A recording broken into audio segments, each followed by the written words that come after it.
Έλα να πιάσουμε λίγο το κομμάτι της υποβρύχιας σκοποβολής. Θέλω να μου πεις, μας είπες πάνω κάτω πώς ξεκίνησες, έτσι από σπόντα σχεδόν, ας πούμε. Να βλέπετε όλοι. Ναι. Πες μας λίγο, ρε παιδί μου, εμείς έχουμε κάνει συζητήσεις για τους αγώνες υποβρύχιας σκοποβολής και όχι τόσο για το κομμάτι το Μάρτι των θα κάνουμε αγώνων. αγώνα υποβρύχιας σκοποβολής. Εντάξει, σου είπα. Το Μάρτι. Εντάξει. Θέλω να μου πεις λίγο τη διαδικασία, εννοώντας, ρε παιδί μου, τι πρέπει να κάνει κάποιος ο οποίος θέλει να πάρει μέρος ή τι έκανες εσύ ακόμα καλύτερα, δηλαδή για να πάρουμε από το παράδειγμά σου. Τι θα προσέξεις, πόσο θα ασχοληθείς, τι σημαίνει, προσπαθώ ξέρεις, να είμαι ακριβής σε αυτό, γιατί είναι κάτι, η ακρίβεια και η σκοποβολή γενικότερα είναι κάτι τελείως διαφορετικό από τα άλλα αθλήματα που έχουμε συνηθίσει. Πες μας μερικά πράγματα. Λοιπόν, η υποβρύχια σκοποβολή είναι ένα πάρα πολύ διασκεδαστικό παιχνίδι, το οποίο είναι και άθλημα. Ανακαλύφθηκε Μανώλη από τους Γάλλους, οι οποίοι κάποια στιγμή η νομοθεσία τους απαγόρευσε να ψαρεύουν σε συγκεκριμένες περιοχές. Αυτή λοιπόν οι περιοχές ήταν μεγάλες, δηλαδή όχι περιοχές 1 χιλιόμετρου ή 5 χιλιόμετρων, αυτά τα 200 χιλιόμετρα απαγορεύονται. Αυτά τα 100 χιλιόμετρα επιτρέπονται και τα άλλα 200 χιλιόμετρα απαγορεύονται. Οπότε κάτι Γάλλοι που μέναν μακριά από τις ακτές και αν τύχαινε να μένουν και μακριά από τις επιτρεπόμενες ακτές, ήταν πάρα πολύ δύσκολο το ψαροτούφεκο για αυτούς πια.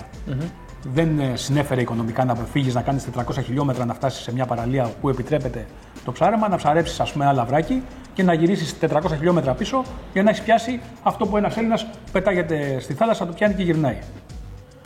Για να... Ακόμα. Γιατί σε λίγο θα γίνουμε κάπως έτσι, οκ, θα το δούμε αυτό. Οι Γάλλοι λοιπόν ανέπτυξαν ένα παιχνίδι το οποίο γινόταν σε πισίνες, χρησιμοποιώντας τον εξοπλισμό τους, τα ψαροτούφεκά τους και προσομοιώνοντας ό,τι πιο κοντινό σε ψαροτούφεκο υπήρχε. Βάλανε στόχους, βάλανε εμπόδια, περνάγανε μέσα από κάτι κύκλους και από κάτι εμπόδια που δημιουργούσαν, προκειμένου να πάνε να πιαστούν και να ρίξουν σε ένα στόχο και σιγά σιγά διαμορφώθηκαν κανονισμοί. Και δημιουργήθηκε μια μορφή ανταγωνισμού και παιχνιδιού σε αυτό το πλαίσιο. Γινόταν όλο και πιο ευρέως διαδεδομένο.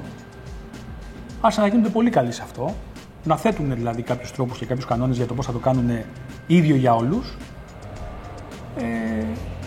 Το αντέγραψαν και οι Ιταλοί και άλλες χώρες σιγά σιγά και έγινε άθλημα.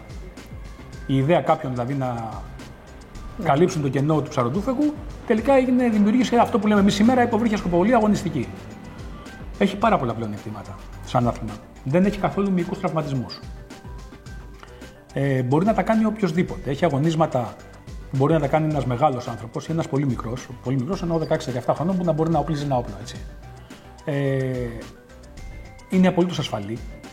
Δεν χρειάζεται κάποιος να είναι σούπερ προπονημένος για να βουτήξει 2 μέτρα, να στοχεύσει τον απέναντι στόχο και να ρίξει. Μπορεί να το κάνει οποιοδήποτε, ακόμα και αν έχει άπνοια 30 δευτερολέπτων. Αν είναι υγιής και ικανός για άθληση, δηλαδή να μπορεί να γραφτεί στο γυμναστήριο, μπορεί να κάνει και υποβρύχια σκοποβολή. Έστω και αν δεν έχει προηγούμενη υποβρύχια δραστηριότητα. Ενώ με ελεύθερη αγωνιστική κατάρτιση δεν μπορεί να κάνει. Σύμφωνα. Έτσι, ούτε αγωνιστικό ψαροτούφεκο μπορεί να κάνει. Ενώ υποβρύχια σκοποβολή μπορεί να κάνει. Να πάρει ένα ψαροτούφεκο, να του δείξει πόσο πλύζει, να σημαδεύει και να ρίχνει. Όμως έχει και άλλα αθλήματα και άλλα αγωνίσματα εκτός από την ακρίβεια. Έχει το δίαθλο, το οποίο είναι μια υποβρύχια πορεία με πολύ μεγάλη ταχύτητα, που καλείσαι να φτάσεις γρήγορα στο στόχο, να ρίξεις όσο πιο γρήγορα μπορείς, να επανέλθεις υποβρυχίως πίσω. Αυτό έχει απνηστική δυνατότητα. Χρειάζεται να είσαι πολύ καλά προπονημένος, να έχεις εξασχηθεί πάρα πολύ καλά με τον εξοπλισμό για να τον επανατάξεις γρήγορα και φυσικά τη δεξιότητα του σκοπευτή. Έχει ακόμα ένα άθλημα που συνδυάζει και την ακρίβεια και την ταχύτητα και την πολύ μεγάλη άπνοια, που το λέμε super διάθλο, που είναι ακόμα πιο απαιτητικό, που για να το βγάλει κάποιος πρέπει να είναι σοβαρός ελεύθερος, δηλαδή να κάνει δυναμική της τάξης των 70-100 μέτρων. Δεν μπορεί να το κάνει ο καθένας. Ακόμα και φτασμένοι ψαροτούφεκάδες δεν μπορούν ούτε καν να ολοκληρώσουν την πορεία. Είναι 15 μέτρα πορείας υποβρύχιας, πολύ συγκεκριμένη σκόπευση και 15 μέτρα επαναφοράς. Όλο αυτό. Στην ίδια βουτιά. Στην ίδια βουτιά. Και σημαίνει... βγάζει και το όπλο. Και πρέπει, το όπλο στους δικούς μας κανονισμούς σου χτυπάει και πέφτει, δεν είναι καρφώνει βέργα. Αλλά για να το τραβήξεις, να το επανατάξεις και να πάρεις μια ανάσα και να το κάνεις όσο πιο γρήγορα μπορείς αυτό, εάν δεν κάνεις ας πούμε 3-50 με 10 δευτερόλεπτα stop, ας πούμε στην προπόνηση, δεν το βγάζεις. Ναι. Δηλαδή, πόσοι από εμάς κάνουν 50 μέτρα δυναμική, 10 στο 50 μέτρα δυναμική, 10 στο 50 μέτρα δυναμική. Και να έχει και τη διάβγεια να. Και να μπορεί να συναδεύει την τελευταία φορά. Οκ. Είναι πολύ απαιτητικό και χρειάζεται πια να είσαι αθλητής. Αλλά δίνει τη δυνατότητα με τα αγωνίσματα να μπορώ να λάβω μέρος στην ακρίβεια και να είμαι ακόμα και νικητής, γιατί απλά είμαι πολύ ακριβής. Αν προπονηθώ και ασχοληθώ με αυτό, μπορώ να το κάνω. Δεν χρειάζεται τίποτα άλλο από το να ασχοληθώ. Αν όμως θέλω να παίξω και τα υπόλοιπα αγωνίσματα, θα πρέπει και να βελτιωθώ σωματικά, να γίνω και αθλητής, εκτός από να είμαι πολύ καλός σκοπευτής. Οπότε είναι έτσι το πρόγραμμα των αγώνων, που μπορεί να λάβει μέρος ο καθένας, μπορεί να λάβει μέρος άντρες και γυναίκες, παιδιά, οποιαδήποτε ηλικίας άνθρωποι. Δηλαδή, για ένας 70 μπορεί να λάβει μέρος και να κοιτάξει στα μάτια, εάν βλέπει καλά και έχει καλά μάτια, έτσι, όλους τους συναθλητές του. Δεν χρειάζεται να είναι super duper γυμνασμένος, μπορεί να είναι και λίγο πιο παχής, μπορεί να είναι και λίγο πιο κοντός και λίγο πιο. Τα σωματικά χαρακτηριστικά δεν έχουν ιδιαίτερη σημασία στην ακρίβεια. Οπότε είναι ένα άθλημα το οποίο είναι απόλυτα οικολογικό, δεν έχει κανένα τραυματισμό, δεν είναι καθόλου επικίνδυνο, δηλαδή δεν θα έχουμε ποτέ υποξία, ας πούμε, ή σάμπα ή κάτι τέτοιο σε αγώνα υποβρύχιας σκοποβολής. Δεν γίνεται. Δηλαδή, βούτα όσο θέλεις, κάνε ό,τι θέλεις, σούπερ. Ακόμα και στα αγωνίσματα που είναι πολύ απαιτητικά απνηστικά. Είσαι φορτωμένος με διοξείδιο. Είσαι υπερκαπνικός, ποτέ δεν είσαι υποξικός. Οπότε δεν θα λιποθυμήσεις. Απλά θα σκάσεις. Ναι, και θα βγεις. Κάπου θα βγεις, ας πούμε, και θα τα παρατήσεις και θα βγεις. Και το να βγεις είναι και τόσο, δηλαδή δεν χρειάζεται. Συν ότι έχει ρήτρες ασφαλείας κτλ. Έτσι. Οπότε μιλάμε για απόλυτη ασφάλεια, μηδενικούς τραυματισμούς, αλλά έχουμε το μεγάλο μειονέκτημα να ζούμε στην Ελλάδα. Τι σημαίνει αυτό? Σημαίνει ότι ενώ όλο αυτό το άθλημα θα μπορούσε να παίξει και να γίνει πάρα πολύ σπουδαίο, έχει δύο μεγάλα μειονεκτήματα. Το ένα είναι ότι δεν έχουμε πισίνες για να κάνουμε προπόνηση, οπότε λέει κάποιος: Γεια σας, θέλω να ασχοληθώ με αυτό το σοβαρό άθλημα και το σούπερ ωραίο που θα κάνω κι εγώ. Ναι. Δεν θέλω να πάρω καραμπίνα και να πάω στο σκοπευτήριο, θέλω να πάρω ψαρδούβεκο και να έρθω στην πισίνα. Δεν έχουμε πισίνες. Και με ρώτησες πριν, πώς το έκανες εσύ? Είχα πάει για ψάρεμα, πήγα σε έναν αγώνα και μου είπαν οι φίλοι μου: Έλα, ρίξε κι εσύ. Πήγα και έριξα. Με ένα όπλο που και το όπλο μου δεν ήταν, ας πούμε, έτοιμο να ρίξει, γιατί δεν ήταν σύμφωνο με τον κανονισμό. Όχι ότι είναι κάτι διαφορετικό. Δεν έχει φτεράκι το όπλο, δεν έχει μύτη η βέργα, δηλαδή, πολύ απλά πράγματα. Αλλά το δικό μου όπλο είχε μύτη και φτεράκι. Δεν μπορούσα να ρίξω με το δικό μου. Είχε και μουλινέ. Πρέπει να μην έχει μουλινέ, ας πούμε. Και... Το έχω δει το όπλο. Είναι κάπως το όπλο το σκοπευτικό τώρα. Ναι, έχει πάρα πολύ ψηλό. Έχει διάφορα... Μια μπετονίτσα που δένει τη βέργα που είναι 90 χιλιοστά και είναι πάρα πολύ ψηλή. Η μύτη μπροστά είναι φαγωμένη και είναι κονική, δεν είναι μητερή. Αυτό. Δεν είναι δηλαδή καμιά επιστήμη να το κάνει κάποιος το δικό του όπλο έτσι. Άσε που όλοι οι αθλητές της σκοποβολής είμαστε πρόθυμοι να βοηθήσουμε οποιονδήποτε και να του δείξουμε και πώς πρέπει να είναι το όπλο σύνομο με τους κανονισμούς, αλλά και πώς θα το χρησιμοποιήσει για να έχει το καλύτερο δυνατό αποτέλεσμα.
επειδή όμως αποφεύγεις συνέχεια την ερώτηση από εδώ από εκεί, την αποφεύγεις, θα την κάνω ακόμα πιο συγκεκριμένη. Θέλω να μου πεις για το ευρωπαϊκό πρωτάθλημα που κέρδισες της κουμποβολής. Θα σου πω. 2013, 2014, 2015 και 2016 ήταν χρονιές ορόσημα που η ελληνική ομάδα συμμετείχε σε διεθνείς αγώνες. Το 2013 πήγαμε πρώτη φορά με τον Μπέλο και είδαμε πώς γίνεται. Εκεί γνώρισα ένα πολύ καλό μου σημερινό φίλο, τον Πρίμο Τζιρολιμέντο, που ήταν ο εθνικός πρωταθλητής, ο μεγάλος Στάρα. Ο τύπος ήταν βάλτε μου τα γάντια να χειρουργήσω. Τα όπλα του ήταν εξαιρετικά, αεροβόλα, λαστιχοβόλα, είχε όλα όσα χρειαζόντουσαν για να πετύχει το απόλυτο στο συγκεκριμένο αγώνισμα. Λάβανε μέρος και στην ακρίβεια και στο διάθλο και στο σούπερ διάθλο και τα έκανε όλα σούπερ. Τον είχαν σε πολύ εκτίμηση και οι Ιταλοί, το φοβόντουσαν οι Γάλλοι, τον τρέμανε οι Ρώσοι και πήγαμε εμείς που δεν τον γνωρίζαμε και τον είχαμε οκ. Σκάει δίπλα μου, εγώ μίλαγα λίγα Ιταλικά και μου λέει καλώς ήρθατε στους αγώνες, ήταν πολύ ευγενικός και είσαστε έτοιμοι να έχετε ξαναρίξει σε διεθνή πρωτάθλημα και όχι. Και είσαστε έτοιμοι, λέει, να κερδίσετε. Εμείς κοίτα να δεις, εμείς ή μαθαίνουμε ή κερδίζουμε. Ναι. Ή θα μάθουμε ή θα κερδίσουμε. Ναι. Μου λέει εντάξει, ετοιμαστείτε να μάθετε. Ναι. Του λέω εντάξει, ετοιμαστείτε να χάσετε. Και του έκανε εντύπωση αυτή μου η αυθάδεια. Εννοείται ότι χάσαμε. Ναι, ναι, εντάξει. Έτσι, εντάξει, οκ. Okay. Οπότε έρχεται και μου λέει τελικά του λέω μάθαμε.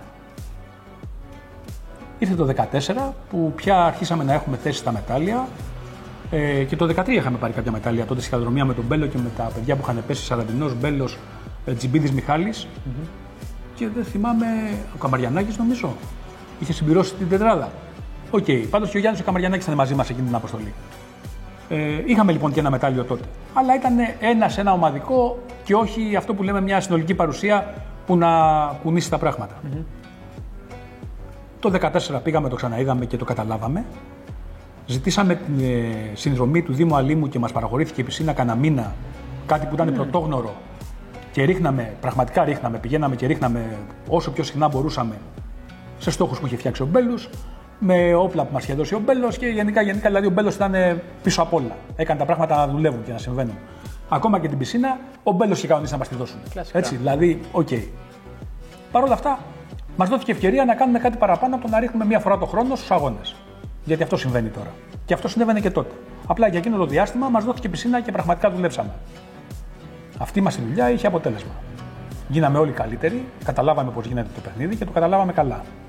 Σε συνδυασμό με την εμπειρία που είχαμε αποκτήσει από τη θάλασσα και από το Ψαροτούφεκο, μας έκανε πάρα πολύ ικανούς. Και στα υπόλοιπα αγωνίσματα, κάτι που για τους ξένους ήταν πρωτόγνωρο, γιατί αυτοί είχαν μόνο πισίνα. Αλλά εμείς είχαμε την άμεση προσαρμογή του είμαι θαλασσινός και στην πισίνα τα κάνω όλα εύκολα. Το 2015 κάναμε και ένα αγώνα στην Ελλάδα, το Ποσειδόν. Το οποίο ήταν και ο καλύτερος αγώνας που έχει γίνει ως τώρα στο χώρο της υποβρύχιας κουποβολής. 150 αθλητές, ομάδες από όλο τον κόσμο, όλα τα μεγάλα ονόματα της υποβρύχιας κουποβολής του πλανήτη ήταν εκεί, σε ένα περιβάλλον απόλυτα φιλικό, δίπλα στη Μαρίνα Αλήμου, γιατί είχε γίνει στην πισίνα του Αλήμου. Οι τύποι είχαν πάθει πλάκα γιατί ήταν πρώτη φορά ανοιχτή πισίνα, ήλιο, φως, πραγματικό φως, όχι λάμπες. Να βλέπουν καλά και τα λοιπά. Με προβολής. Καλή οργάνωση, φιλοξενία ελληνική με ξενοδοχεία, με φαγητά, με δεξιώσεις πριν και μετά τον αγώνα και έπαθαν συγκοπή.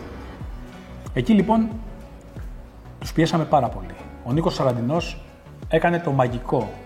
Έριξε στο διάθλο σε χρόνο που δεν μπορούν να ρίξουν με τα αεροβόλα οι άλλοι. Ο τότε πρωταθλητής γονάτισε μπροστά του και του είπε, ενώ ήταν δεύτερος Σαραντινός, του είπε: εσύ ο πρωταθλητής, αγόρι μου. Που κατάφερες με λαστιχοβόλο να κάνεις ό,τι εμείς κάνουμε με αεροβόλο που αν κάποιος το δει τεχνικά θα το καταλάβει. Ναι, τώρα ναι, δεν έχει πολύ σημασία. Έχει κάποιες ιδιαιτερότητες που. Το 2016, ένα χρόνο μετά, πήγαμε χωρίς Σαραντινό, ο οποίος ήταν άρρωστος, πήγαμε να εκπροσωπήσουμε την Ελλάδα, αλλά πια έτοιμοι, έμπειροι, έχοντας ήδη κάποια χρόνια εμπειρίας σε διεθνείς αγώνες, στο Παγκόσμιο Πρωτάθλημα Συλλόγων και στο Πανευρωπαϊκό Πρωτάθλημα Εθνικών Ομάδων. Συνέβαινε στην ίδια πισίνα την ίδια χρονική στιγμή με τους ίδιους αθλητές. Τα κλαμπ είχαν παγκόσμιο πρωτάθλημα και οι εθνικές ομάδες πανευρωπαϊκό. Εγώ λοιπόν αγωνίστηκα και στην ακρίβεια και στο σούπερ διάθλο και στο διάθλο. Στο διάθλο, στο ατομικό κατέκτησα την 3η θέση, αλλά στο ομαδικό, έχοντας ήδη καταλάβει ακριβώς τι γίνεται, ο Παπακοσταντής κέρδισε την 2η ή την 3η θέση στο σούπερ διάθλο, αφήνοντας σε μένα 4ο, με μια πάρα πολύ ωραία προσπάθεια. Η Κατερίνα Τοπούζογλου είχε κερδίσει και παγκόσμια θέση στα κλαμπ και πρώτη θέση στις εθνικές ομάδες, στο πανευρωπαϊκό δηλαδή. Η Ράνια Κρητικού είχε έρθει τρίτη και ήμασταν όλοι με κάποιο μετάλλιο στα χέρια μας. Δηλαδή η εθνική μας ομάδα είχε πιάσει πια μετάλλια. Στο ομαδικό έπεφτα εγώ, ο Παπακοσταντής, ο Δούναβης.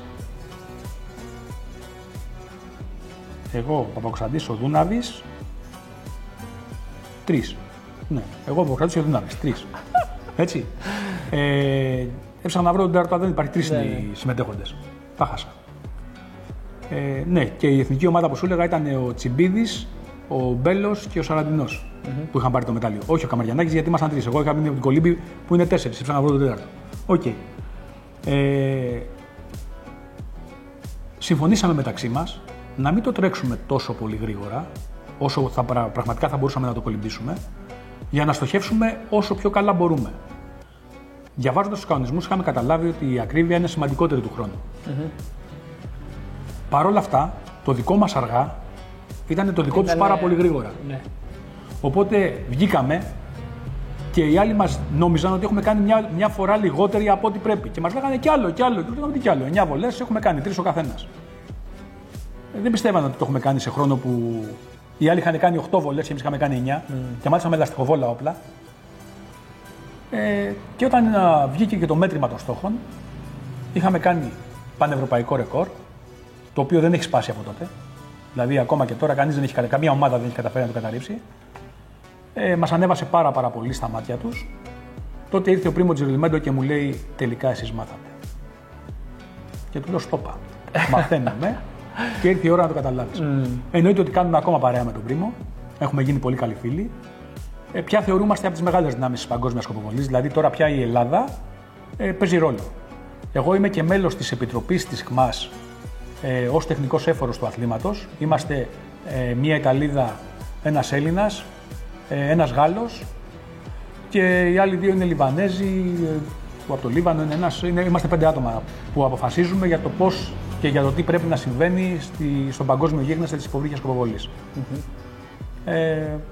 Την αγαπάω πάρα πολύ, δουλεύω πάρα πολύ για να υπάρχει, εννοώ από θέμα κανονισμών, διαδικασιών, ασφάλειας. Τώρα έχει προκύψει και ένα θέμα της εκπαίδευσης των προπονητών της υποβρύχιας σκοποβολής, αλλά και των εκπαιδευτών, γιατί η Παγκόσμια Ομοσπονδία θα αρχίσει να έχει και τέτοιους. Δηλαδή κάθε χώρα θα πρέπει να έχει προπονητή σκοποβολής και εκπαιδευτή σκοποβολής. Δηλαδή να μπορεί κάποιος αθλητής να το κάνει. Σε άλλες χώρες, να σου πω ότι στη Γαλλία, ας πούμε, που με την υποβρύχια σκοποβολή δεν ασχολούνται 20 άτομα όπως στην Ελλάδα ή 30, ασχολούνται μερικές εκατοντάδες, για να μην πω κάποιες χιλιάδες, είναι σίγουρα εκατοντάδες. Οι αγώνες είναι σχεδόν κάθε Σαββατοκύριακο, δηλαδή κάπου στη Γαλλία κάθε Σαββατοκύριακο υπάρχει ένας αγώνας σκοποβολής. Εκεί λοιπόν, μετά από πολλές κατηγορίες αθλητών, είσαι κατηγορία Γ αθλητής, κατηγορία Β, όταν φτάσεις στην Α κατηγορία, μόνο τότε επιλέγεσαι για την εθνική ομάδα, εφόσον τα υπόλοιπα μέλη σε επιλέξουν από το χαρακτήρα. Πολύ ωραία. Δηλαδή δεν είναι ότι και ο Μανώλης θα είναι μαζί μας στην εθνική, δεν μας κάνει, είναι παλιοχαρακτήρας, δεν τον παίρνουμε μαζί, τελεία. Πρέπει να ψηφιστεί από τους υπόλοιπους της εθνικής ομάδας ότι ο Μανώλης μας κάνει για να είναι συναθλητής μας. Πολύ ενδιαφέρον. Έχει λιγάκι βέβαια. Έχει, είναι Γάλλοι. Οκ, αλλά το κάνουν. Επίσης, είναι υποχρεωμένοι όλοι οι αθλητές της εθνικής ομάδος αναδιαστήματα να πηγαίνουν στα δημοτικά σχολεία και να εκπαιδεύουν τους μαθητές και στο δικό τους άθλημα. Γιατί είναι ένα άθλημα το οποίο συμβαίνει στη χώρα τους, φέρνει διακρίσεις, άρα κάποιοι από τους μαθητές πιθανόν να θελήσουν να ασχοληθούν. Ναι. Οπότε, ποιοι θα ήταν οι καλύτεροι πρωταθλητές, οι ίδιοι πρωταθλητές. Άρα λοιπόν, όλα τα μέλη της εθνικής ομάδας μέσα στις υποχρεώσεις τους δεν έχουν μόνο τις αγωνιστικές, αλλά και τις εκπαιδευτικές. Και βλέπουμε μόνο οι Γάλλοι να παίρνουν παιδιά 7, 8, 9 χρονών. Έχω βίντεο να σου δείξω. Και εγώ έχω δει βίντεο. Που τους δίνουν 60, τα οποία μπροστά έχουν κάτι τάπες τόσες, με λάστιχα τα οποία τα οπλίζει ο καθένας και τα παιδιά, και μαθαίνουν να σημαδεύουν από πάρα πολύ κοντά, να πιάνονται, να στένονται, να κάνουν αυτά τα 10 δευτερόλεπτα άπνοιας που χρειάζονται, να σπάνε τη μέση τους και να καταδύονται με άνεση και ασφάλεια στο 1-1,5 μέτρο της πισίνας, να ρυθμίζουν την πλαιστότητά τους και να μαθαίνουν αυτό το μαγικό αγώνισμα με απόλυτη ασφάλεια και αν επιθυμούν να το συνεχίσουν. Στην Ελλάδα δυστυχώς ακόμα και τα μέλη της εθνικής ομάδος ψάχνουμε να βρούμε κάποια ιδιωτική πισίνα στο σπίτι ενός φίλου που έχει πισίνα για να βάλουμε ένα στόχο και να πάμε να ρίξουμε στα κρυφά, λες και κάνουμε τι, για να γίνουμε λίγο καλύτεροι και να πάμε να σταθούμε σε έναν ανταγωνισμό. Το μεγάλο πρόβλημα που αντιμετωπίζουν όλοι οι φίλοι μου που θέλουν να κάνουν υποβρύχια σκοποβολή είναι ότι δεν μπορούν. Και ο μόνος τρόπος είναι να έρθουν την ημέρα του αγώνα, με ένα όπλο που θα φτιάξουμε την ημέρα του αγώνα και μισή ώρα πριν έχετε δικαίωμα να δοκιμάσετε τον εξοπλισμό σας. Δηλαδή, τι τους λέμε, να μάθετε υποβρύχια σκοποβολή. Και αυτό δυστυχώς έχει φέρει το εξής αποτέλεσμα. Όσοι είχαμε την τύχη να ασχοληθούμε και να εξασκηθούμε όταν μας δόθηκε πισίνα, πλεονεκτούμε σαφέστατα σε σχέση με τους υπόλοιπους που πρέπει να τα ανακαλύψουν όλα από την αρχή. Και τι, σε 30 λεπτά ανά χρόνο. Δηλαδή, αν κάποιος θέλει να κάνει σκοποβολή, του δίνεται 30 λεπτά πριν από τον αγώνα για κάθε χρόνο που κάνουμε έναν αγώνα τον χρόνο. Εντάξει, δεν θα μπορέσει να με φτάσει ποτέ. Το καταλαβαίνω. Δηλαδή, το θεωρώ άδικο. Πρέπει να βρω οπωσδήποτε. Είμαι μέλος που ασχολείται και στην Ελλάδα είμαι έφορος της υποβρύχιας σκοποβολής. Ναι, και δουλεύω πάρα πολύ με την Ομοσπονδία για να βρούμε έναν τρόπο να ξεπεράσουμε αυτό το πρόβλημα για να μπορέσουμε να κάνουμε το σκοποβολή αγώνισμα κανονικό. Ναι. Αν δεν υπάρξει τρόπος να προπονηθούμε σε αυτό, δυστυχώς θα παραμένει σε ένα πολύ κλειστό κύκλο συγκεκριμένων ανθρώπων που έχουν την εμπειρία τη βιωματική ή την τρέλα να ξεκινήσουν. Καινούριος, ας πούμε, στην σκοποβολή είναι ο Σιμιτσάκης. Ήρθε το παλικάρι, δείχτε μου πώς γίνεται να το κάνω. Και το κάνει μια χαρά. Και μπήκε, το έκανε ένα χρόνο, το έκανε δεύτερο, το έκανε και τρίτο. Δηλαδή δείχνει να είναι και πιστός στο ραντεβού. Αλλά δεν φοβάται μη χάσει, δεν έχει αυτό το κόμπλεξ και θέλει να μάθει. Αν αυτό το κάναν περισσότεροι και δεν λέγανε ότι αν δεν προπονηθώ να πάω να τους κερδίσω, ναι. Έτσι, τότε πώς θα πάω. Οκ, δεν θα μάθουν ποτέ αυτοί. Ενώ κάποιοι άλλοι οποίοι λέει: παιδιά, δεν πειράζει, θα έρθω και εγώ να παίξω. Παίζουν, το απολαμβάνουν, τους αρέσει, θα μου πεις είναι το σωστό. Όχι βέβαια. Δεν είναι, αλλά αυτό κάνουμε. Είναι η αρχή. Κάπως πρέπει να γίνουν. Δηλαδή και εσύ, αν θες να έρθεις, θα ρίξεις 30 λεπτά και ό,τι καταφέρεις να κάνεις στα 30 λεπτά που θα ρίξεις. Ωραία. Και ψάχνουμε να παρακαλέσουμε, ας πούμε, την πισίνα, μήπως την Κυριακή καταφέρει να μας ανοίξει ο υπεύθυνος του κολυμβητηρίου μια ώρα πριν και μαζευτούμε συμμετέχοντες του αγώνα, τους οποίους τους παίρνω προσωπικά εγώ τηλέφωνο, επειδή έχω τις συμμετοχές, και τους πω: παιδιά, υπάρχει πιθανότητα την Κυριακή στις 12 η ώρα, 12 με 2 ή 12 με 3, να πάμε στην πισίνα και να κάνουμε λίγο αυτό που λέμε προπόνηση. Γιατί να δούμε αν το όπλο ρίχνει ίσια, δεξιά-αριστερά, πάνω-κάτω και του αλλάξουμε κάτι ή τέλος πάντων διορθώσουμε τη θέση μας. Ναι. Και εκεί θα είμαι και εγώ να σας δείξω ό,τι μπορώ, έχοντας τη διάθεση. Τώρα πια δηλαδή, εγώ ασχολούμαι με την υποβρύχια σκοποβολή για την υποβρύχια σκοποβολή. Δηλαδή, θέλω πραγματικά να ανακαλύψω κάποιον που θα κερδίζει και να σταματήσω να αγωνίζομαι, γιατί θεωρώ ότι έκανα ένα κύκλο.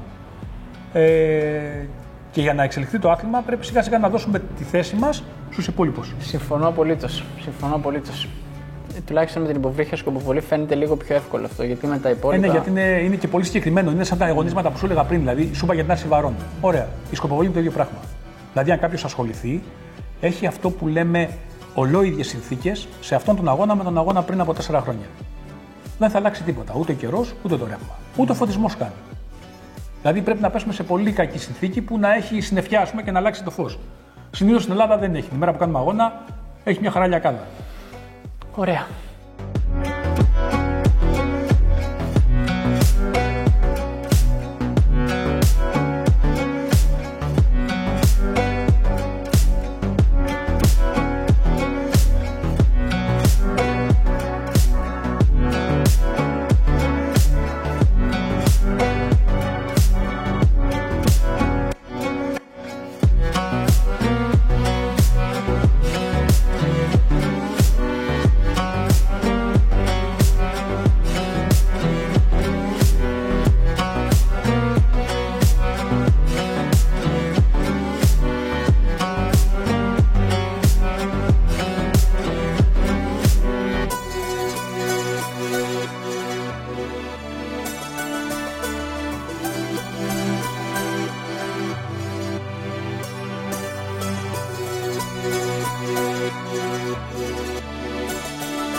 Θέλω να μου πεις λίγο, θα δούμε τώρα μέσα σε όλο αυτό, θα βάλει εδώ ο Σωτήρης και διάφορα βίντεο από ψαρευτικά κτλ.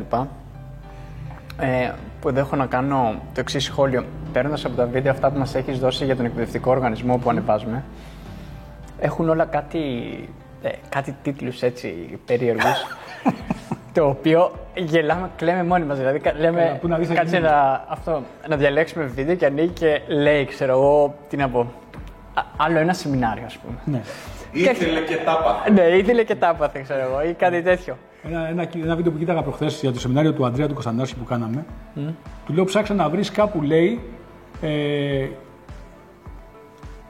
άργησε να έρθει. Μου χάλασε το πλάνο. Έχω ένα που γράφει μου χάλασε το πλάνο. Έχω ένα που γράφει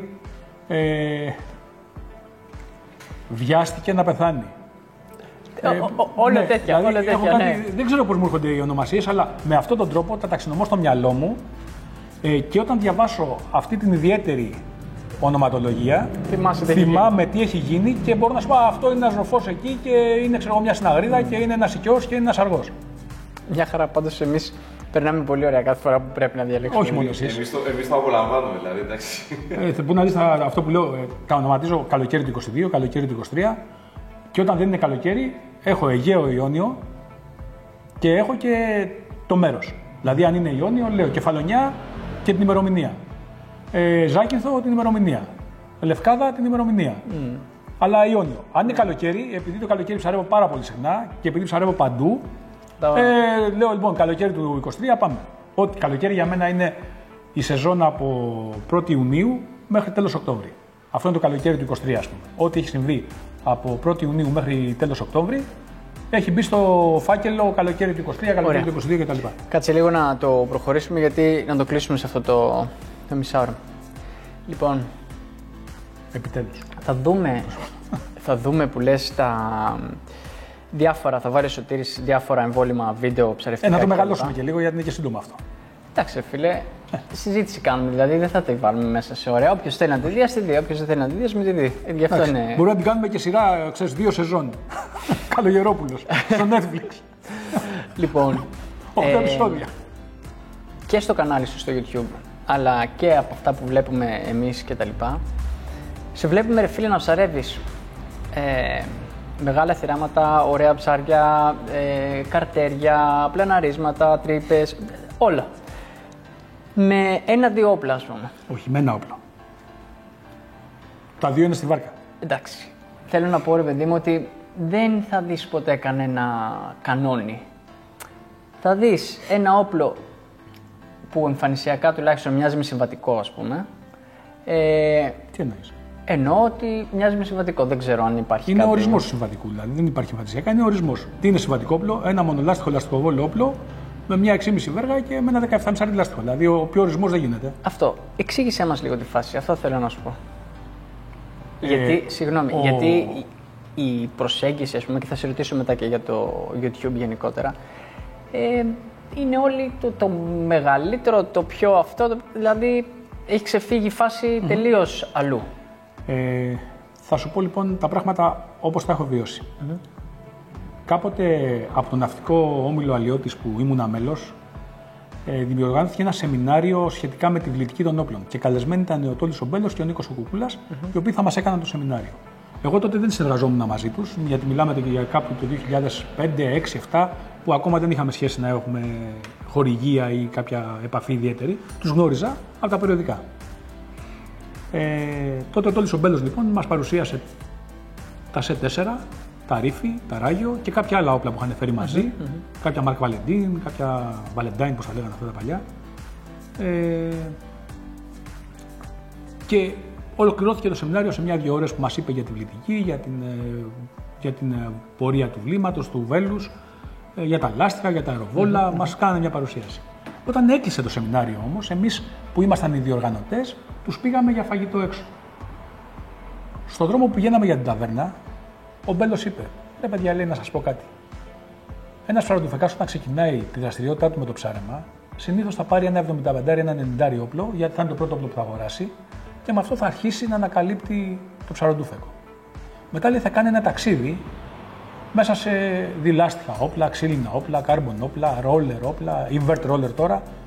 Και όσο πιο έμπειρος θα γίνεται, σιγά σιγά θα επιστρέψει σε αυτό το πρώτο 75-90 που είχε και θα συνεχίσει να ψαρεύει με αυτό διαβίου. Μου είχε φανεί τόσο ξένο στα δικά μου μάτια που είχα ήδη ξεκινήσει το ταξίδι των ξύλινων, της ανακάλυψης των πολύ δυνατών όπλων, γιατί έχω περάσει από όλα αυτά, έτσι. Δεν κατέληξα στο συγκεκριμένο όπλο μη έχοντας εμπειρία από τα υπόλοιπα, αλλά επειδή είχα εμπειρία από τα υπόλοιπα κατέληξα στο συγκεκριμένο.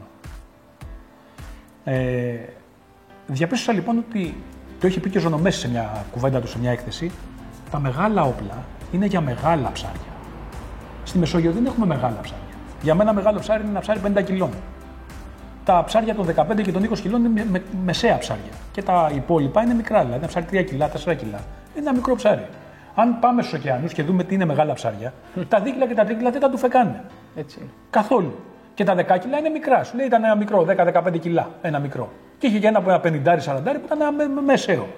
Ωραία. Αν λοιπόν φύγουμε από τη στενή οπτική της Μεσογείου και δούμε τι σημαίνει παγκόσμιο ψαροτούφεκο, θα διαπιστώσουμε ότι τα μεγάλα ψάρια είναι 200 κιλά, 300 κιλά, τα μεσαία ψάρια είναι 40-50 και τα μικρά ψάρια είναι τα κάτω από τα 40 κιλά. Εμείς έχουμε μικρά.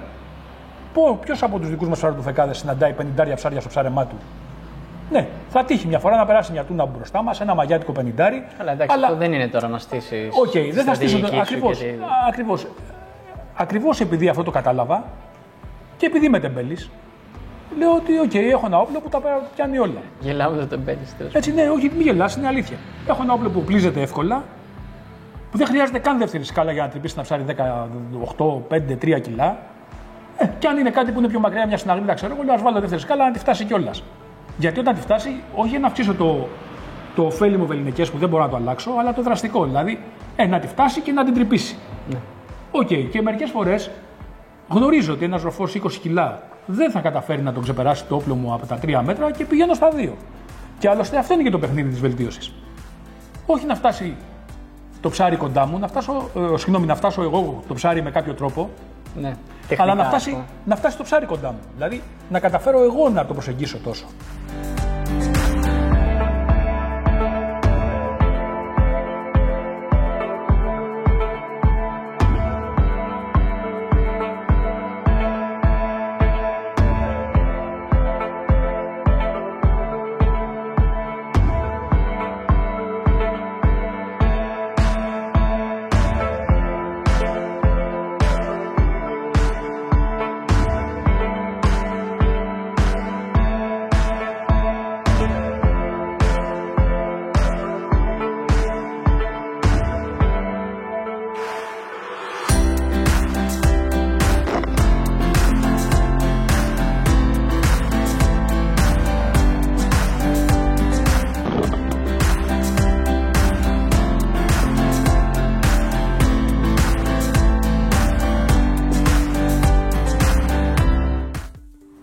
Ο μέντορας μου στο ψάρεμα είναι ο Μανώλης ο Περιστέρης. Ένας θρύλος του ελληνικού ψαροτούφικου που δεν μιλήσαμε καθόλου για αυτόν. Δεν μιλήσαμε, το είχα στο μυαλό μου, το ξέχασε, αλήθεια. Ναι. Αυτός ο άνθρωπος μου άλλαξε όλο τον τρόπο της ψαρευτικής μου αντίληψης. Όταν έπιανα πιο μικρά ψάρια, μου είπε: αν πιάνεις μικρά, αν ασχολείσαι με μικρά, θα πιάνεις μικρά. Σταμάτα να ασχολείσαι με τα μικρά για να πιάσεις μεγάλα. Έτσι άρχισα να πιάνω πιο μεγάλα θυράματα, γιατί απέκλεισα από τη στόχευσή μου τα μικρότερα. Αυτός μου είπε, αφού δεν μπορεί να του ρίξεις εσύ τόσο μακριά, πήγαινε πιο κοντά. Αυτός μου είπε ότι το πιο ευθύβολο όπλο είναι το κοντό. Γιατί ρίχνει από κοντά. Όταν λοιπόν κατάλαβα ακριβώς τι μου έλεγε, τα εφάρμοσα και τα δείχνω στους μαθητές μου, στους φίλους μου και στη δικιά μου βιωματική εμπειρία. Σε όλους λέω και τα λέω, έλεγε ο Αλέφαντος, και σας τα λέω και σας τα δείχνω. Όταν λοιπόν μου λένε, έχω ένα βίντεο που γράφει λοιπόν μόνο με invert, ροφός 9,5 κιλά και ρίχνω με το ράγιο με πρώτη σκάλα. Γιατί είναι πολύ μακριά και είναι στο φευριό και έχει στρίψει και φεύγει. Και λέει ο άλλος, σιγά μην του ρίξεις. Και του ρίχνω με πρώτη σκάλα και το τρυπάει και αφήνω μουλινέ για να μην ισχυστεί. Και κατεβαίνω τον δευτερόνο και τον πιάνω. Και το έχω γράψει μόνο με invert. Γιατί ναι, κάποιοι άλλοι θα ρίχνανε μόνο με invert. Εγώ έχω τόση εμπιστοσύνη στο όπλο μου που ρίχνω και με πρώτη σκάλα. Γιατί το είδα να συμβαίνει πολλές φορές και μου κέρδισε την εμπιστοσύνη. Και δεν το κάνει μόνο το δικό μου όπλο, το κάνουν όλα τα καλά μονολάστια. Βέβαια αυτό προϋποθέτει ότι το κρατάς καλά, στοχεύεις καλά. Να το πούμε και αυτό, γιατί εμείς μεταξύ μας την έχουμε κάνει τη συζήτηση. Δεν είναι. Προϋποθέτει ότι η βέργα μου είναι άριστη. Προϋποθέτει ότι τα λάστιχά μου είναι άριστα. Προϋποθέτει ότι η θέση του σώματος και το χέρι μου είναι σε τέτοια θέση που μπορεί να απορροφήσει τελείως την όποια ανάκρουση. Ακριβώς. Προϋποθέτει ότι το όπλο μου έχει μηδενικές τριβές. Δηλαδή, ό,τι είναι να κάνει, το κάνει όλο 100%. Ναι. Ναι, οκ, και μέσα σε αυτές τις συνθήκες μπορεί και πλήττει θυράματα λίγο μεγαλύτερα από αυτά που είναι συνηθισμένα. Δηλαδή και ένα ροφό 20 κιλά και ένα μαγιάτικο 30 κιλά. Έχω και βίντεο με τέτοια ψάρια. Ναι, οκ. Δεν τολμάω να ρίξω σε μια τούνα γιατί σε ένα 90 όπλο δεν θα προσαρτούσα ποτέ. Θα μου πεις θα την τρύπαγε. Δεν είμαι σίγουρος. Νομίζω πως όχι. Εντάξει, αλλά σεβόμενος πρώτον την νομοθεσία. Απαγορεύεται το ψάρεμα της τούνας και δεν θέλω να μπω στη διαδικασία να κάνω και μια ακόμα παρανομία. Γιατί ψαρεύω με φακό, κάτι το οποίο με χαρακτηρίζει ως παράνομο έτσι κι αλλιώς. Κάνω αγώνα από τη μεριά της Ομοσπονδίας να απαγορευτεί, να ελευθερωθεί η απαγόρευση του φακού, γιατί τη θεωρώ ανόητη. Συμφωνώ απολύτως. Παρ' όλα αυτά, παραδέχομαι την παρανομία μου. Οκ, έχω μάθει να ψαρεύω έτσι. Θεωρώ ότι είναι ασφαλέστερος τρόπος να χρησιμοποιώ το φακό από το να μην το χρησιμοποιώ και πιο οικολογικός. Συμφωνώ. Έτσι. Δεν εστερνίζομαι καθόλου τη γνώμη κάποιων φίλων ότι στο τελευταίο του καταφύγει για το ψάρι. Το ψάρι, αν έχω αποφασίσει να το σκοτώσω, θα το σκοτώσω είτε στο προτελευταίο, είτε στο προπροτελευταίο, είτε στο τελευταίο. Άρα λοιπόν είναι σημαντικό να επιλέγω τι ψάρια θα πιάσω, τι είδος και τι μέγεθος, παρά αν θα τα πιάσω μέσα στην τρύπα ή έξω από την τρύπα με φακό ή χωρίς φακό. Το θέμα είναι αν θα πιάσω ένα ψάρι που πρέπει να πιάσω, ένα ψάρι που δεν πρέπει να πιάσω. Αυτό είναι θέμα που μπορούμε να συζητήσουμε. Συμφωνώ. Okay. Το πώς θα το πιάσω είναι αδιάφορο. Το τι ψάρι και πόσο μεγάλο κτλ. Αυτό είναι. Ξεκάθαρο. Και αν δεν έχει κλείσει τον κύκλο του και αν δεν έχει αναπαραχθεί τουλάχιστον μία φορά, δεν πρέπει να το πιάνουμε. Ακριβώς. Ό,τι είδος κι αν είναι, ό,τι ψάρι κι αν είναι. Αλλά υπάρχει και κάτι άλλο. Εγώ, ας πούμε, σάλπες δεν τρώω. Ωραία. Δεν έχω χτυπήσει ποτέ μου σάλπα γιατί όταν τη δοκίμασα δεν μου άρεσε, δεν την τρώω, δεν την χτυπάω. Τελεία. Δεν την τρώνε τα παιδιά μου, δεν την τρώνε οι φίλοι μου, δεν την πιάνω. Σμέρνες δεν πιάνω. Γιατί δεν τις τρώω. Τις διώχνω επιδεικτικά, δεν τις φοβάμαι καθόλου. Πολλές φορές ξεβραχώνω και βάζω το χέρι μου στην πέτρα που είναι σμέρνα και τη διώχνω με το χέρι. Δεν τη φοβάμαι. Εντάξει. Αυτό θέλει λίγο προσοχή. Γιατί... Ναι, θέλει, αλλά τις έχω πάρει τον αέρα και καμιά φορά θα με φάει καμία για να πατσίσουμε. Ξέρεις, μετά από αυτό το βίντεο τώρα θα. Καλογερόπουλος, ο γνωστός δίτης. Του έφαγε το δάχτυλο. Ναι. Έπεσε θύμα θηρίου. Μετά θα σε λέμε Αγιώργη. Ναι. Γιατί δεν την έχει σκοτώσει. Θα σου έχει φάει και δεν έχει σκοτώσει. Σίγουρα. Θα την εκδικηθώ. Λοιπόν, ή μάλλον όχι, δεν θα την εκδικηθώ. Τι θα τη κάνεις? Τίποτα. Γιατί αυτή είναι στο φυσικό της περιβάλλον και να σου πω κάτι, δικαιούται να μείνει εκεί που είναι. Εγώ πάω και μπαίνω εμβόλυμα και βάζω το χέρι μου εκεί που αυτή θα έτρωγε. Οπότε, μάλλον θα της τη χαρίσω γιατί νομίζω ότι όταν παίρνουμε από κάπου πρέπει να σεβόμαστε το δώρο που μας δίνεται. Κάποτε μου είχε πει κάποιος ότι στη θάλασσα, λέει, οι ψαράδες λένε πολύ τυχεροί. Και το ρώτησα γιατί και μου είπε γιατί μόνο θερίζουν, δεν σπέρνουν. Οπότε ας το δούμε λίγο αυτό, γιατί ξέρεις, πάμε και λέμε το κολόψαρο. Ναι. Λες και είμαστε υποχρεωμένοι να το πιάσουμε, ας πούμε, και μας φέρει το κολόψαρο. Συμφωνώ. Ενώ ας το δούμε και λίγο διαφορετικά, δεν κάναμε και τίποτα για να υπάρχει αυτό εκεί. Απλά πάμε, το βρίσκουμε και το πιάνουμε. Δεν το βάλαμε, ούτε δουλέψαμε για να υπάρχει. Τουλάχιστον να δουλέψουμε για να παραμείνει, να συνεχίσει να υπάρχει. Τουλάχιστον. Οκ.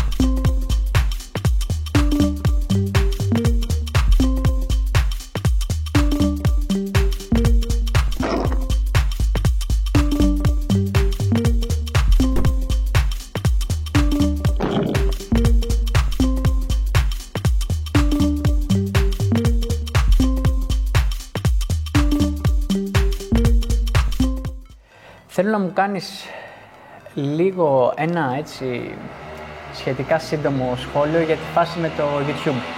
Δηλαδή, τι είναι αυτά που βλέπουμε, πώς πιστεύεις ότι επηρεάζεται ο κόσμος, τι γίνεται. Κάνε με ένα σχόλιο σε αυτό. Θα μου θυμίσεις ποιος είχε πει ότι στο μέλλον όλοι θα γίνουμε διάσημοι για 15 λεπτά τουλάχιστον. Νομίζω ο Andy Warhol. Δεν είμαι πολύ βέβαιος, αλλά νομίζω αυτός. Μπράβο. Σοφός άνθρωπος. Με το YouTube έχουμε γίνει όλοι για λίγο διάσημοι. Κουτσί τραβή στον Άγιο Παντελεήμονα. Ο καθένας δείχνει ό,τι έχει να δείξει και επειδή το κοινό είναι ανεκπαίδευτο, βλέπει ό,τι βλέπετε. Μπορεί να δούμε στο YouTube διαμάντια, εξαιρετικές σκηνές με εξαιρετικά θυράματα, μιλώντας για ψαροτούφεκο, με πολύ μεγάλη δυσκολία σύλληψης και να βλέπουμε και ένα κάρο βλακίες του τύπου.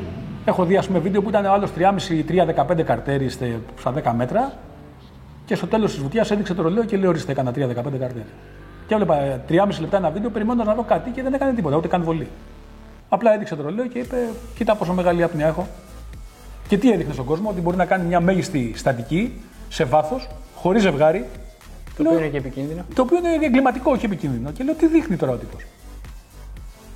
Και πάρα πολλά παιδιά του έγραφαν φοβερή βουτιά, φίλε, μπράβο, συγχαρητήρια. Και κάποιοι από αυτούς ίσως να τη δοκίμασαν. Και λέω: οκ, ένας λόγος που ενώ έβαζα πάρα πολλά βίντεο στο YouTube, έχω βάλει εκατοντάδες, σίγουρα πάνω από 100, δεν θυμάμαι αν είναι 150 ή και παραπάνω. Έχω αρχίσει να σκέφτομαι πολύ σοβαρά τι θα δείξω. Αποφεύγω να γράφω χρόνους, βάθη κτλ. Γιατί τα θεωρώ απαράδεκτα έτσι κι αλλιώς. Δηλαδή δεν μπαίνω καθόλου στη διαδικασία να δείξω πόσο βαθιά συμβαίνει κάτι ή σε πόσο μεγάλο χρόνο συμβαίνει αυτό. Γιατί θεωρώ ότι ενώ δεν είμαστε αυτοί που τους δείχνουμε πώς να το κάνουν, επηρεάζονται κάποιοι από εμάς. Οπότε φοβάμαι να επηρεάσω κόσμο να κάνει κάτι που δεν είναι έτοιμος να το κάνει. Ξεχνάει ότι εγώ προπονούμε κάθε μέρα στην πισίνα, ψαρεύω πάρα πολύ συχνά και δικαιούμαι να ψαρεύω με άνεση και ασφάλεια, ας πούμε, τα 30 μέτρα. Ενώ αυτός είναι ξενύχτης, πίνει, καπνίζει, δεν έχει κολυμπήσει τα τελευταία 3 χρόνια και ξαφνικά σου λέει: εντάξει, έχω πάρει κι εγώ καρμποπέδιλα, έχω κάνει κι εγώ σχολείο δεύτερο επίπεδο και έχω βουτήξει μια φορά στη ζωή μου 30 μέτρα με την ταυτότητα στο στόμα. Γιατί δεν πάω στην πέτρα με τα 30 μέτρα. Πρόσεξε να δεις. Αυτό πιστεύω ότι γίνεται. Εγώ στο κανάλι μου έχω πολλά ριχά, πολύ λίγα βαθιά και έχω και διάφορα άλλα που. Τα βαθιά δεν είναι ωραία τα δικά σου γιατί είναι σκοτάδια. Εντάξει. Είναι πολύ λοιπόν, αλλά ξέρεις τι γίνεται. Και εγώ είχα στο μυαλό μου, ξέρεις, να μην γράφω μέτρα, να μην γράφω χρόνος, να μην γράφω. Αλλά η αλήθεια είναι ότι έτσι ξέρεις τι κάνεις. Δίνεις τμηματικά, λες ψέματα ουσιαστικά για την πραγματικότητα. Και αυτό δίνει έδαφος σε αυτούς που σκοπίμως λένε ψέματα ή κάνουν μια βουτιά 20 μέτρα και τη γράφουν 40 και καθοδηγούν λάθος τον κόσμο. Γιατί στην προκειμένη περίπτωση, όταν στο δικό σου κανάλι υπάρχει και η ρηχή και η βαθιά και ο κέφαλος και ο ροφός και η πέρκα. Και η ΠΕΡΚ, όλα. Η ΠΕΡΚ δεν υπάρχει. Εντάξει, αλλά τέλος πάντων, ναι, αυτό σημαίνει, φίλε, ότι είναι μια πιο ολοκληρωμένη εικόνα του ψαροτούφεκου. Θα δεχόμουν, Μανώλη, να αναρτώ τα βάθη και τους χρόνους της βουτιάς, εάν το έκανα σε όλα μου τα βίντεο. Δηλαδή, αν θα έδειχνα στον κόσμο ότι αυτός ο ροφός των 20 κιλών πιάστηκε στα 13 μέτρα, σε μια βουτιά 45 δευτερολέπτων, τότε θα δεχόμουν να βάλω και μια βουτιά στα 42 μέτρα, σε μια βουτιά 2,5 λεπτών. Αλλά μόνο εφόσον είχα ονομάσει όλες μου τις βουτιές. Όχι μια εξαιρετικά βαθιά, η οποία μου βγήκε γιατί ήμουνα πολύ άνετος εκείνη τη φορά, γιατί ήμουνα με εναλλασσόμενα, γιατί ήταν πολύ ζεστή η θάλασσα και μια βουτιά μου βγήκε πιο άνετα και ορίστε, μπράβο, το ρολόι τη γράφει 40 κάτι, που είναι της μόδας τώρα το 40 κάτι, ή 50 που δεν τολμάνε να το πούνε πολύ, και πω μπράβο και συγχαρητήρια και τι καλά που είσαι. Προτιμώ λοιπόν τα αποτελέσματα να φάνε στους αγώνες. Αν κάποιος είναι πραγματικά βαθύς, γιατί δεν έρχεται να βουτήξει πραγματικά βαθιά. Γιατί τον αυτό να γράφει ένα βίντεο με ένα κεφαλόπουλο ή με μια Βραζιλιάνα και να λέει: με μια Βραζιλιάνα και εγώ κλείνω τα μάτια, αν εξισώνω πάω όσο βαθιά θέλεις. Το πρόβλημα που θα με σταματήσει, οποιονδήποτε νομίζω, αυτό που θα σταματήσει μια βαθιά βουτιά τη τάξη των 2 λεπτών είναι η εξίσωση. Όλοι βουτάνε 50 μέτρα με μια Βραζιλιάνα στο χέρι. Δυνητικά θα μπορούσαν, εφόσον εξισώνουν. Εφόσον εξισώνουν, ακριβώς. Ναι, οκ. Αν με κάποιο τρόπο κάποιος εξισώνει, θα πάρει τη Βραζιλιάνα να πάει 50. Δεν θα τον κάνει ψαροτούφεκα το 50. Το ψάρι θα τον κάνει ψαροτούφεκα. Ο Περιστέρης λέει: ο ψαράς από τα ψάρια του φαίνεται. Και εγώ συμπληρώνω και από τον τρόπο που τα πιάνει.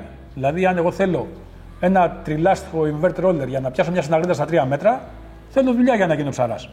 Αν μπορώ με ένα 60 να πιάσω την ίδια συναγρίδα, είμαι καλύτερος από εσένα που την πιάνεις με το invert. Θα συμφωνήσουμε. Αυτό. Και επιμένω και βελτιώνομαι και προσπαθώ. Δηλαδή, πολλές φορές βλέπω κοπάδια με μεγάλα ψάρια και δεν παίρνω το 90, παίρνω το 75 και μου λένε ρε πλάκα μας κάνεις. Και λέω, μα πώς θα πάω πιο κοντά τους.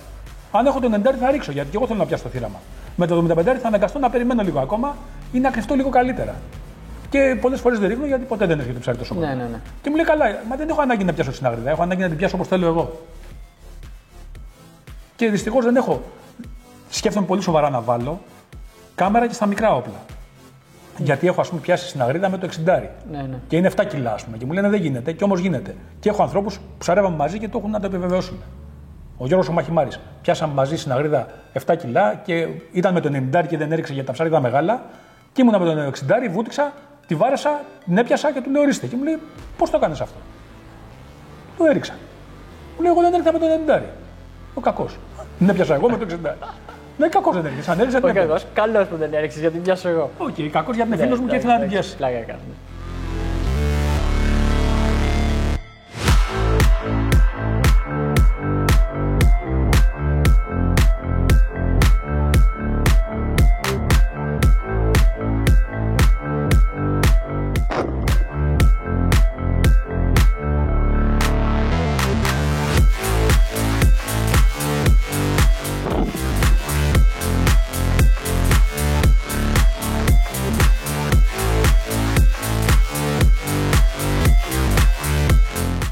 Λοιπόν, ωραία. Θέλω να μου πεις λίγο μία ουσιαστικά η πρώτη τελευταία ερώτηση. Θέλω να μου πεις λίγο για τις γυναίκες και την υποβρύχια δραστηριότητα γενικότερα. Όποια και αν είναι αυτή η έκφρασή της. Ελεύθερη, ψαροντούφεκο, σκοποβολή, ξέρω εγώ, οτιδήποτε.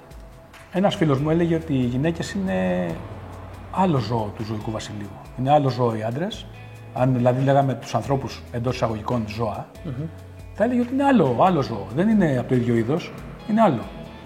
Δεν ξέρω αν μπορώ να συμφωνήσω ακριβώς με αυτή την τοποθέτηση που τη θεωρώ ακραία, αλλά νομίζω ότι είναι διαφορετικές σε πολλά πράγματα.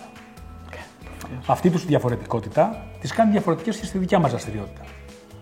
Θέλουν την προσοχή μας, νομίζω γιατί την αξίζουν κιόλας, έτσι, γιατί είναι λίγες, γιατί τις έχουμε πιο χαϊδεμένες και γιατί το δικαιούνται. Μπορούν να έχουν πραγματικά πολύ ωραία παρουσία. Στην ελεύθερη κατάδυση βλέπουμε γυναίκες οι οποίες είναι εξαιρετικά καλές και μερικές φορές καλύτερες και από τους άντρες. Αρκετές φορές, όχι μερικές. Μολχάνοβα. Κατέριψε όλα τα ρεκόρ όλων των ανδρών, όλων των κατηγοριών και ήταν η καλύτερη δίτρια ανδρών γυναικών στον πλανήτη όσο ήταν ζωντανή.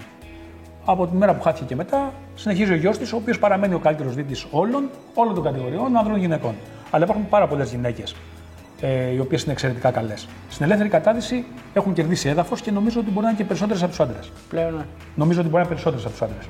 Ή σίγουρα είναι στα ίσια. Διεθνώς. Διεθνώς. Γιατί στην Ελλάδα, και στην Ελλάδα έχουμε αρκετές. Και μάλιστα είναι και πολύ καλές.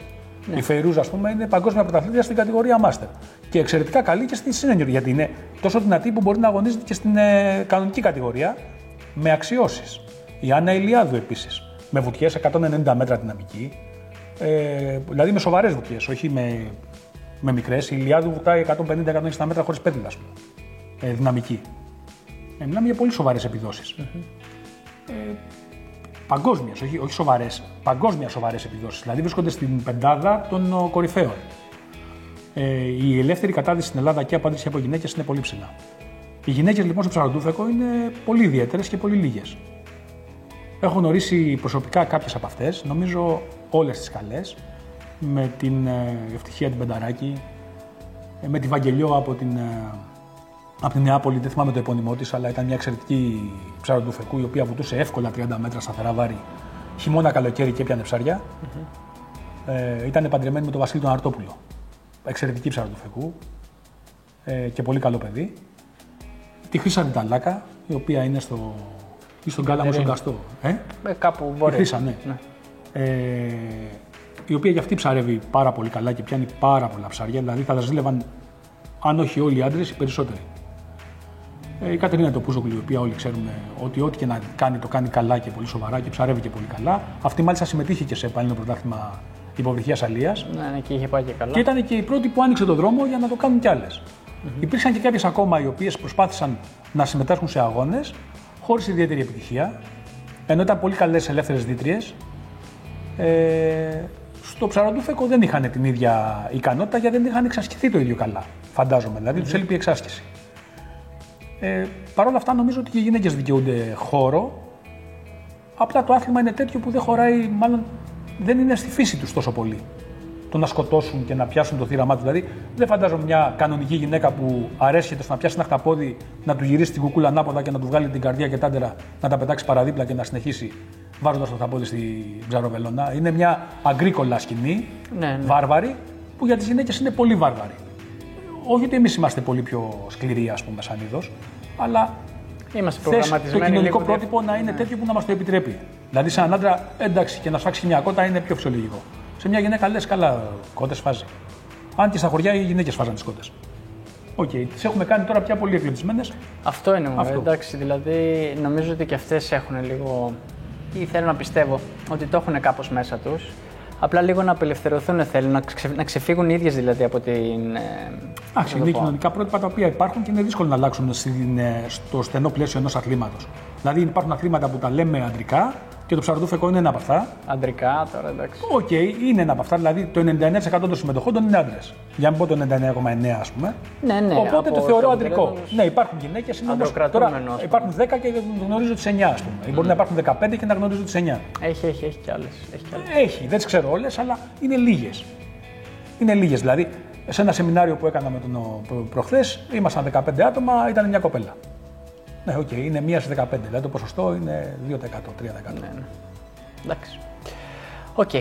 Απάντησέ μου και το εξής. Πώς βλέπεις το μέλλον γενικά των υποβρυχίων δραστηριοτήτων στην Ελλάδα, παγκοσμίως, έτσι με λίγα λόγια ας πούμε, και το δικό σου, τα επόμενα 10 χρόνια δηλαδή. Για το δικό μου τα πράγματα είναι δεδομένα. Δηλαδή, εγώ θα συνεχίσω να κάνω ψαροντούφεκο όσο μου το επιτρέπει η υγεία μου. Δηλαδή, όσο μπορώ να μπαίνω στη θάλασσα, θα βουτάω. Είτε για ψαροντούφεκο, είτε για ελεύθερη κατάδυση, είτε για υποβρύχια σκοποβολή, είτε για υποβρύχιο ράγκμπι. Ό,τι έχει να κάνει με την υποβρύχια δραστηριότητα είναι ο τρόπος που ζω και δεν θα αλλάξει στα τελευταία μου χρόνια. Εφόσον μου το επιτρέπει το σώμα μου. Αν μπορώ να το κάνω και δεν μου το απαγορεύσει ο γιατρός, θα το κάνω διαβίου. Οπότε δεν μπορώ να ανεχτώ πια ή να υποστώ απαγορεύσεις, ακόμα και αν υπάρξουν, θα παραμείνω παράνομος. Δηλαδή, θα συνεχίσω να ψαρεύω, ακόμα και αν κάποιος πει ότι απαγορεύεται το ψαροντούφεκο. Γιατί δεν αλλάζει ο τρόπος ζωής μου τώρα. Είμαι αρκετά μεγάλος για να σταματήσω να χάσω θεμελιώδη δικαιώματα της ζωής μου. Θεωρώ το ψαροντούφεκο ή την ερασιτεχνική αλεία δικαίωμα των ανθρώπων. Αν λοιπόν η σημερινή οικολογική τους συνείδηση το απαγορεύσει, θα παραμείνω ψαροντούφεκας παράνομος. Η διαστρεβλωμένη οικολογική συνείδηση. Η διαστρεβλωμένη οικολογική συνείδηση, γιατί αν το βλέπαμε ως οικολογική συνείδηση, θα ήμασταν βέβαιοι ότι θα έπρεπε να γίνει επαγγελματικό εργαλείο το ψαροντούφεκο. Γιατί είναι το οικολογικότερο, παραδεχόμαστε όλοι ότι ο επιλεκτικότερος και ο πιο οικολογικός τρόπος φαρέματος είναι το ψαροντούφεκο, αλλά απαγορεύεται να είναι επαγγελματικός. Μπορούμε να τα κάνουμε όλα μαντάρα, από τα δίκτυα και σκοτώντας χιλιάδες, ας πούμε. Όχι να πιάνουμε ένα-ένα και μάλιστα όποιο θέλουμε. Γιατί αυτό είναι δύσκολο. Δηλαδή πιο υποκριτικό από αυτό δεν γίνεται. Okay. Και μετά θα απαγορεύσουμε το ψαροντούφεκο γιατί είναι το πιο εύκολο να απαγορευτεί. Εντάξει, δεν θα το απαγορεύσουν σε μένα. Στο παιδί μου δεν θα το κάνουν. Σε μένα όχι. Εγώ έχω πάρει τις αποφάσεις μου. Το μέλλον της ερασιτεχνικής αλείας στην Ευρώπη είναι προκαθορισμένο. Θα υποστεί σοβαρές απαγορεύσεις, είναι βέβαιο. Σοβαρούς περιορισμούς και στα είδη και στις ημερομηνίες και στις φορές και στον τρόπο που θα πηγαίνουμε στη θάλασσα. Δεν γνωρίζω με ποιο τρόπο θα επηρεάσει τη φάση ακόμα, αλλά είμαι βέβαιος ότι θα πηγαίνουμε να πιάνουμε συγκεκριμένα είδη, συγκεκριμένες φορές την εβδομάδα, με συγκεκριμένο τρόπο και συγκεκριμένα κιλά. Τα κιλά δεν με πειράζουν γιατί και αυτά που πιάνουμε δεν είναι λίγα για τον ερασιτέχνη. Τα 5 κιλά την ημέρα είναι μια χαρά και οι 4 να ήταν, εμένα δεν με πειράζει. Νομίζω ότι φτάνουν. Συμφωνώ. Επίσης, νομίζω ότι τουλάχιστον στην Ελλάδα το νομικό πλαίσιο είναι υπεραρκετό. Δηλαδή, οι νόμοι που ήδη έχουμε και που προστατεύουν την ερασιτεχνική αλεία είναι υπεραρκετοί. Αρκεί να εφαρμοστούν.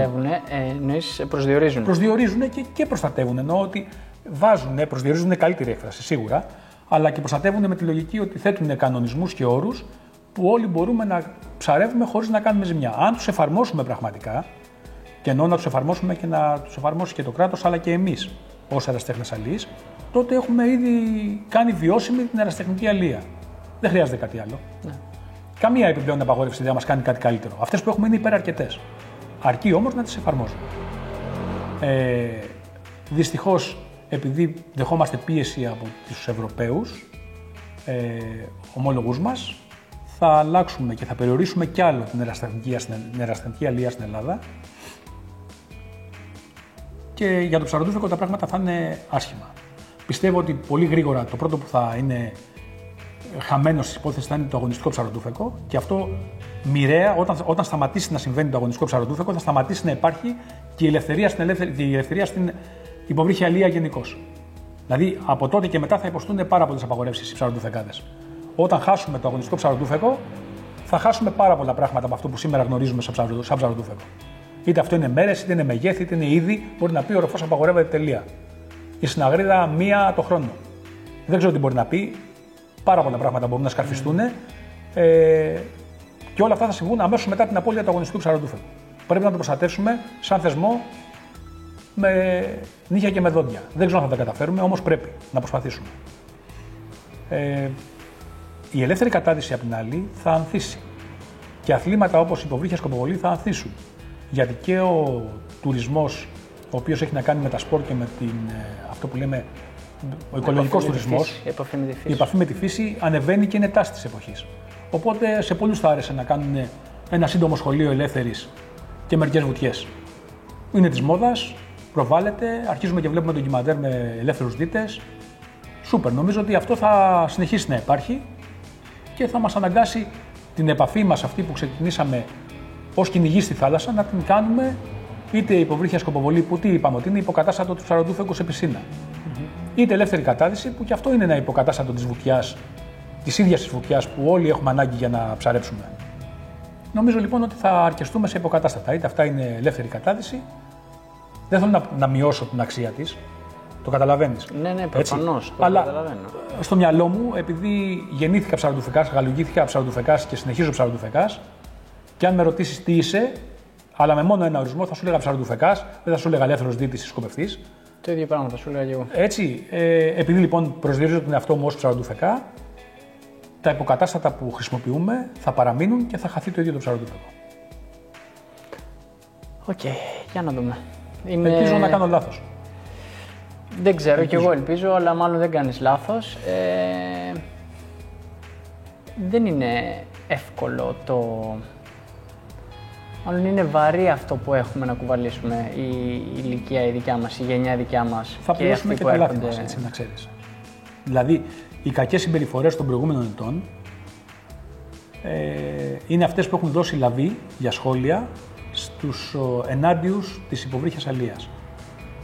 Βέβαια, οφείλω να ομολογήσω ότι και η γενιά μας, η γενιά σας και η γενιά μου αν θέλεις, ή και οι λίγο παλιότεροι εννοώ Ζωνομέση, Μπέλο, Κουκούλα, Ιωάννου, Τσέντα, έκανε ένα τεράστιο αγώνα να αναδείξει το ψαροντούφεκο με άπνοια. Γιατί μέχρι τότε το να ψαρεύει κάποιος με μπουκάλα τη νύχτα ήταν ο τρόπος που γινόταν το ψαροντούφεκο στην Ελλάδα. Ναι. Και όλοι αυτοί οι άνθρωποι έκαναν αγώνα να αποδείξουν στο ευρύ κοινό ότι το ψαροντούφεκο γίνεται με άπνοια και με ελεύθερη κατάδυση. Και όταν το κατάφεραν, βγήκαμε εμείς με φωτογραφίες, γιατί είναι η εποχή του δείχνεστε, και βάζαμε φωτογραφίες φωτογραφιών με πτώματα, νομίζοντας ότι έτσι θα γίνουμε πιο αρεστοί στο ευρύ κοινό. Θα γίνουμε ήρωες. Και μόνο ήρωες δεν γίναμε, δυστυχώς γίναμε καραγκιόζάκια.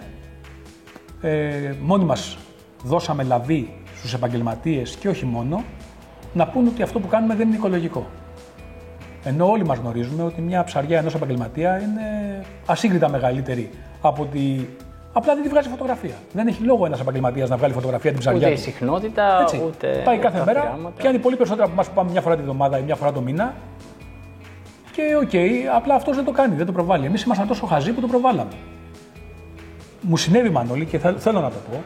Κάποτε κάποιος ψαράς επαγγελματίας με είδε στη γλίστρα και με μάλωσε γιατί είχα βάλει φωτογραφία με δύο ροφούς που βάζει στα γάτσι και γαμάρωνα. Και μου λέει: αν δεν φτάνει που τους πιάνεις, τους βάζεις και στα βίντεο και μας έρχονται εδώ μετά ένα κάρο κόσμος και ψαρεύει στα μέρη μας. Mm-hmm. Κατάλαβα την αγωνία του και είχε δίκιο. Και του είπα την αλήθεια μου, η οποία ήταν ότι δεν πιάνω πολύ συχνά δύο μεγάλους ροφούς. Και η χαρά μου να τους δείξω κι εγώ ότι τους έπιασα ήταν τέτοια που δεν με έβαλε να σκεφτώ το επόμενο βήμα ότι και τι ακριβώς δείχνεις. Ναι. Και τους έβαλα φωτογραφία, την οποία έχω κατεβάσει τώρα από το προφίλ μου, αλλά για ένα μεγάλο διάστημα καμάρωνα γι' αυτό. Τώρα πια έχω συνειδητοποιήσει ότι δεν πρέπει να καμαρώνουμε για τους δύο. Όχι με την υποκρισία ότι δεν πιάνω, αλλά με την λογική ότι κι αν ακόμα το κάνω, δεν χρειάζεται να το προβάλλω. Γιατί δεν προωθεί κάτι, δεν με κάνει καλύτερο ούτε ψαρά ούτε άνθρωπο. Ούτε αντιπροσωπεύει την αλήθεια. Ούτε αντιπροσωπεύει την αλήθεια. Είναι μια έτσι μια φορά γίνεται σαν δύο. Ναι, και νομίζουμε ότι όταν πάω για ψάρεμα, αν δεν πιάσω και 2-15 κιλά, δεν γίνεται τίποτα. Ναι. Μα είναι ψέμα. Δεν συμβαίνει σε κανέναν μας. Και όταν συμβεί, το κάνουμε να φαίνεται ότι έτσι συμβαίνει. Ναι, δεν είναι και καλά. Ναι, αλίμονο τώρα. Εγώ, αν πάω πιάσω και 2 ροφούς δεκάριδες, δεν κάνουμε και τίποτα. Τι πάμε να κάνουμε στα για ζέσταμα. Έτσι. Ναι, είναι ψέμα. Έτσι. Για όλους μας είναι ψέμα. Δηλαδή πιστεύω ότι και εσύ και ο Σιδέρης δεν πιάνετε σε κάθε ψάρεμα 2 ροφούς μεγάλους. Δηλαδή, ναι. Και οκ, είμαι βέβαιος ότι δεν γίνεται. Έτσι είναι. Αυτό. Ωραία. Φίλε, ευχαριστώ πάρα πολύ. Εγώ σε ευχαριστώ πολύ που μου έδωσες το λόγο και το δικαίωμα να τα πω όλα αυτά που σκεφτόμουν. Και ελπίζω να προωθήσουμε με αυτή την κουβέντα κάποιους για να σκεφτούν λίγο βαθύτερα και για την εκπαίδευση και για τη θέση τους στη θάλασσα και για το μέλλον των αθλημάτων που εμείς αγαπάμε. Και εγώ το ελπίζω και γι' αυτό το λόγο κάνουμε αυτές τις κουβέντες. Ωραία. Έγινε. Πάτα. Πάτα τώρα. Θα χαιρετήσεις τον κόσμο. Δεν πειράζει. Πάτα.